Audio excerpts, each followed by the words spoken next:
नमस्कार। आज ज्येष्ठ अमावास्या शके 1938 सादर करीत आहोत ठाणे वार्ता। ठळक घडामोडी। जिल्ह्यातील दमदार पावसामुळे लघु पाटबंधारे विभागाची पाणी कपात रद्द। चेकमेट प्रकरणात आणखी तिघांना अटक, 3.5 कोटीची रोकड हस्तगत। आणि धरणांच्या पाणलोट क्षेत्रातील दमदार पावसामुळे धरणांच्या पाणी साठ्यात वाढ। या आणि इतर घडामोडी विस्तृतपणे पण काही क्षणातच। ठाणे वार्ता पहा श्रीस्थानक वाहिनीवर। आता सकाळी 9:15 पासून रात्री 9:15 पर्यंत ठाणे वार्ता, ठाण्यातील पहिलं दृकश्राव्य माध्यम। श्रीस्थानक वाहिनी ठाण्याची स्वतःची वाहिनी। ठाण्यातील घडामोडी, कार्यक्रम, वादविवाद, अगदी गाणी, नाटक याचा आनंद घर बसल्या पहा श्रीस्थानक वाहिनी। आपल्या ठाण्याचं हक्काचं व्यासपीठ श्रीस्थानक वाहिनी। ठाणे वार्ता आता संकेतस्थळावर देखील ठाणेवार्ता.com वर क्लिक करा आणि ठाण्याच्या घडामोडी जाणून घ्या। ठाण्यातील पहिलं ऑनलाईन माध्यम ठाणेवार्ता.com। नमस्कार मंडळी, दर रविवारी पाहायला विसरू नका। नमस्कार मंडळी, आपल्या प्रश्नांचं थेट उत्तर। ठाणे वार्ता पहा श्रीस्थानक वाहिनीवर। आता सकाळी 9:15 पासून रात्री 9:15 पर्यंत ठाणे वार्ता, ठाण्यातील पहिलं दृकश्राव्य माध्यम। सध्या जिल्ह्यामध्ये होत असलेल्या दमदार पावसामुळे जिल्ह्यावरील पाणी टंचाईचं संकट दूर झालं असून पाणी कपातही रद्द करण्यात आली आहे। सध्या शहरांप्रमाणे जिल्ह्यामध्येही दमदार पाऊस होत आहे। काही ठिकाणी पाऊस गेल्या वर्षीपेक्षा अधिक झाला आहे, त्यामुळे धरणातील पाणी साठ्यातही वाढ होत आहे। गेल्या वर्षी पावसाने दडी मारल्यामुळे धरणात पुरेसा पाण्याचा साठा नव्हता, त्यामुळे लघु पाटबंधारे विभागाने 30% कपात लागू केली होती।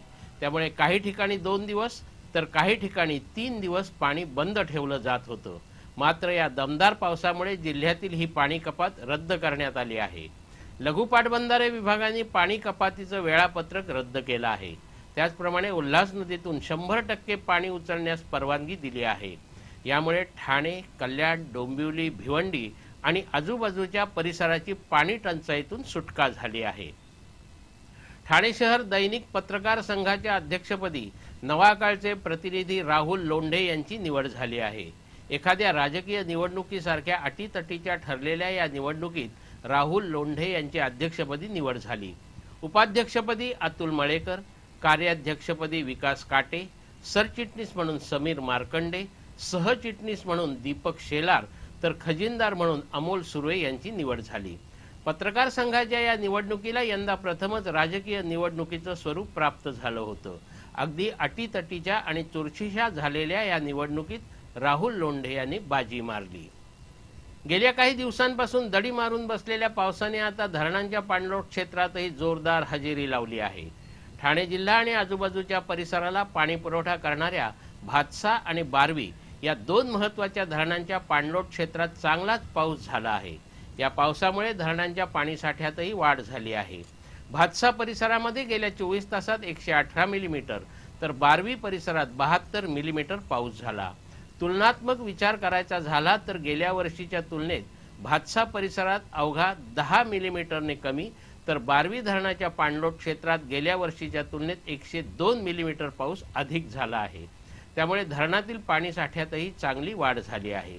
सध्या भातसा धरणात 340 तर बारवी धरणात 35 दशलक्ष घनमीटर पाण्याचा साठा आहे। गेल्या वर्षी याच काळात भातसामध्ये 325 तर बारवीमध्ये 25 दशलक्ष घनमीटर पाण्याचा साठा होता। तर शनिवारी भातसामध्ये 266 दशलक्ष घनमीटर तर बारवीमध्ये 17 दशलक्ष घनमीटर पाण्याचा साठा होता। म्हणजेच भातसामध्ये 2 दिवसात 84 दशलक्ष घनमीटर तर बारवीमध्ये जवळपास दुप्पट म्हणजे 18 दशलक्ष घनमीटर पाणी साठ्यात वाढ झाली आहे। ठाण्यातील बहुचर्चित चेकमेट दरोड्या प्रकरणी नाशिक इगतपुरी तालुक्यातील माणिकखांब गावातून ठाणे गुन्हे शाखेने आणखी तिघांना अटक केली आहे। योगेश चव्हाण, नवनाथ चव्हाण आणि पांडुरंग चव्हाण अशी अटक आरोपींची नावं असून त्यांच्याकडून तब्बल 3.5 कोटीची रक्कम हस्तगत करण्यात आली आहे। हे तिघेही नौखे असून त्यांचा चौथा साथीदार मीनानाथ चव्हाण हा सराईत गुन्हेगार या दरोड्यात सामील आहे। ठाण्यातील 3 हात नाका परिसरातील मनोरुग्णालयानजीक असलेल्या हिरादीप सोसायटीच्या बेसमेंटमध्ये असलेल्या चेकमेट कंपनीत दरोडा टाकून तब्बल 9 कोटी 16 लाख लंपास करण्यात आली होती।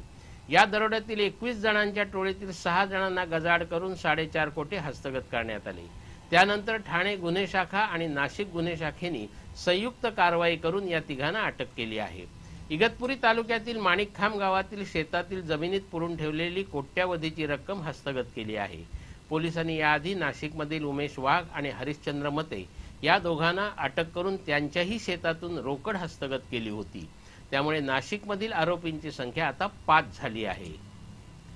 चेकमेट दरोड्याची घटना ताजी असतानाच ठाण्यात आयसीआयसीआय बँकेच्या एटीएमद्वारे 20 ते 25 ग्राहकांना चेकमेट केल्याचा धक्कादायक प्रकार ठाण्यात समोर आला आहे।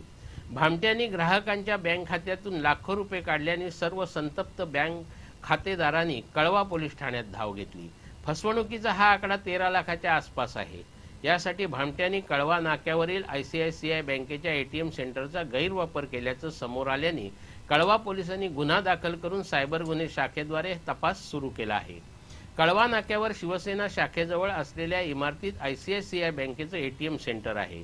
गेल्या 24 जूनपासून या एटीएम सेंटरमधून व्यवहार केलेल्या तब्बल 25 ते 30 आयसीआयसीआय बँकेच्या ग्राहकांच्या खात्यातून लाखो रुपये परस्पर काढण्यात आले आहेत।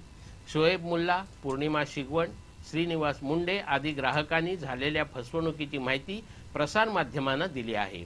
मुंडे यांना बँकेचा SMS आल्यानंतर त्यांनी तात्काळ बँकेच्या ग्राहक केंद्राशी संपर्क साधला। त्यांचा बँकेशी संवाद सुरू असतानाच भामट्यांनी त्यांच्या खात्यातून लाखो रुपये काढले आहेत। याबाबत वरिष्ठ निरीक्षक बागवान यांनी कळवा नाक्यावरील ज्या एटीएम सेंटरमधून व्यवहार झाले तेथील CCTV फुटेज तपासण्यात येत असल्याचं सांगून फसवणूक झालेल्या इतर ग्राहकांनी पोलिसांशी संपर्क साधण्याचं आवाहन केलं आहे।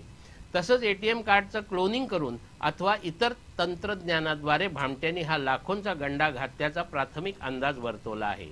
आयसीआयसीआय बँकेचे अधिकारी मनदीप सिंग यांनी बँकेकडील तपशील पोलिसांना दिले असून फसवणूक झालेल्या ग्राहकांच्या रकमेचा परतावा दिला जाणार असल्याचं पोलिसांना सांगितलं।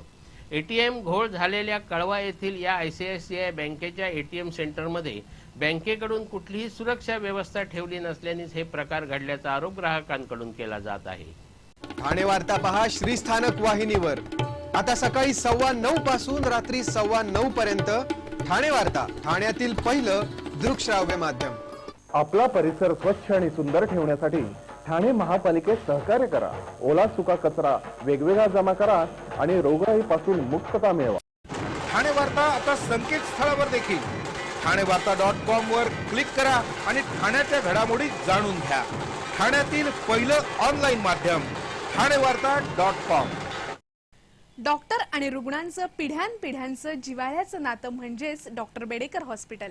आता अत्याधुनिक सोयी सुविधा आणि तंत्रज्ञान युक्त वंध्यत्व निवारण केंद्रात IVF आणि टेस्ट ट्यूब बेबीचीही सुविधा। डॉक्टर बेडेकर हॉस्पिटल, महर्षी कर्वेपथ, ठाणे। 65 वर्षांची निरंतर सेवा। ठाणे वार्ता पहा श्रीस्थानक वाहिनीवर। आता सकाळी 9:15 पासून रात्री 9:15 पर्यंत ठाणे वार्ता, ठाण्यातील पहिलं दृकश्राव्य माध्यम। विक्री व्यवस्था जोपर्यंत शेतकऱ्यांच्या हातात येत नाही तोपर्यंत शेतकरी स्वयंपूर्ण होणार नाही। त्यामुळे धान्य पिकवणाऱ्या शेतकऱ्यांनी विक्री व्यवस्था स्वतःच्या हाती घेणं आवश्यक असल्याचं आग्रही प्रतिपादन पालकमंत्री एकनाथ शिंदे यांनी केलं। वाढत्या शहरीकरणातून निर्माण होणाऱ्या प्रत्येक संधीचा फायदा घेण्यासाठी शेतकऱ्यांनी तयार असलं पाहिजे। जिल्ह्यातील मुरबाडची भेंडी युरोपात जाते अशा इतर भाज्या देखील निर्यातशील बनवण्यासाठी शेतकऱ्यांनी प्रयत्नशील राहिलं पाहिजे। वाढत्या शहरीकरणामुळे नवी बाजारपेठ उभी राहत असून त्याचा फायदा शेतकऱ्यांनी करून घेतला पाहिजे असं त्यांनी सांगितलं। ठाणे जिल्हा परिषद आणि कृषी विभागाने आयोजित केलेल्या कृषी दिन आणि कृषी जागृती सप्ताहाच्या उद्घाटन प्रसंगी ते बोलत होते। बांधावर तुरीची लागवड, भात पिकावरील कीड रोगांचं नियंत्रण आणि पीक उत्पादकतेत स्थैर्य राखत उत्पादन खर्चात बचत अशा पुस्तिकांचं प्रकाशन करण्यात आलं। शेतकरी स्वयंपूर्ण होण्यावर देशाचा विकास अवलंबून असणार आहे। त्यामुळे सरकार विविध योजना शेतकऱ्यांसाठी राबवत असून त्याला योग्य तो प्रतिसाद शेतकऱ्यांनी द्यावा असं आवाहनही पालकमंत्र्यांनी यावेळी केलं। ठाणे महानगरपालिका, हिरानंदानी फाउंडेशन आणि अगस्ती सस्टेनेबल टॉयलेट फाउंडेशन या स्वयंसेवी संस्थांच्या सहकार्याने उभारण्यात आलेल्या पहिल्या आधुनिक मॉड्युलर महिला शौचालयाचा लोकार्पण सोहळा महापौरांच्या हस्ते झाला। शिपिंग कंटेनरचा वापर करून 3 हात नाका इथे सेवा रस्त्यावर उभारण्यात आलेल्या अशा पद्धतीचं ठाण्यातील हे पहिलंच मॉड्युलर टॉयलेट असून यामध्ये महिलांसाठी रेस्टरूमची सुविधा उपलब्ध करून देण्यात आली आहे। तीन हात नाक्यासारख्या गजबजलेल्या ठिकाणी यापूर्वी महिलांसाठी कुठलीही शौचालयाची सुविधा उपलब्ध नव्हती. या पार्श्वभूमीवर उभारण्यात आलेल्या या मॉड्यूलर शौचालयामुळे महिलांसाठी मोठी सुविधा निर्माण झाली असल्याचं मत महापौरांनी व्यक्त केलं. शिपिंग कंटेनरमध्ये निर्माण करण्यात आलेल्या या मॉड्यूलर टॉयलेटमध्ये 5 टॉयलेट आणि 7 युरिनल युनिटची सुविधा उपलब्ध करून देण्यात आली आहे. विशेष म्हणजे बायोडायजेस्टर तंत्रज्ञानाचा वापर केल्यामुळे निर्माण होणाऱ्या मिथेन गॅसची तीव्रता कमी होण्यास मदत होणार आहे. अगस्ती टॉयलेट फाउंडेशन या संस्थेने या मॉड्यूलर टॉयलेटची निर्मिती केली असून त्यांच्या संकल्पनेतून ठाण्यात पहिल्यांदाच अशा पद्धतीचं टॉयलेट निर्माण करण्यात आलं आहे. ठाण्यातील पॅथॉलॉजिकल लॅबोरेटरीमध्ये काम करणाऱ्या एका युवकाला 6 ते 7 लाखांच्या गैरव्यवहारासाठी अटक करण्यात आली आहे. या युवकाकडे मानपाड्यातील एका सुप्रसिद्ध रुग्णालयातील पॅथॉलॉजिकल लॅबमध्ये पैसे जमा करण्याचं काम होतं. रक्त तसंच इतर तपासण्यांसाठी रुग्णालयातर्फे आकारलं जाणारं शुल्क तो स्वीकारत असे. ऑगस्ट 2015 ते मे 2016 या काळात त्यांनी आपल्या पदाचा फायदा उचलत अत्याधुनिक तंत्रज्ञानाचा वापर करत हा अपहार केल्याचं सांगितलं जातं. रुग्णालयातील तपासण्यांसाठी रुग्णांकडून तो शुल्क स्वीकारत असे आणि नंतर आरोग्य विमा देणाऱ्या कंपन्यांकडे तो देयक सादर करत असे. यासाठी रुग्णालय प्रमुख आणि लेखपालांच्या बनावट स्वाक्षऱ्याही तो करत असे. मात्र काही दिवसांनी रुग्णालयाला आरोग्य विम्याचे पैसे मिळत नसल्याचं लक्षात आल्यावर रुग्णालय प्रशासनाने खोलात जाऊन चौकशी केली असता हा प्रकार उघडकीस आला. चौकशीमध्ये हा युवक रुग्णांकडून अगोदरच स्वीकारलेले पैसे स्वतःकडे ठेवून आरोग्य विम्यासाठी त्याची देयकं सादर करत असल्याचं चौकशीत उघड झालं. याच काळात या युवकांनी आयफोन तसंच स्वतःसाठी 4 चाकी गाडी खरेदी केली. कापूरबावडी पोलिसांनी त्याच्या विरुद्ध फसवणुकीचा गुन्हा दाखल करून त्याला ताब्यात घेतला आहे.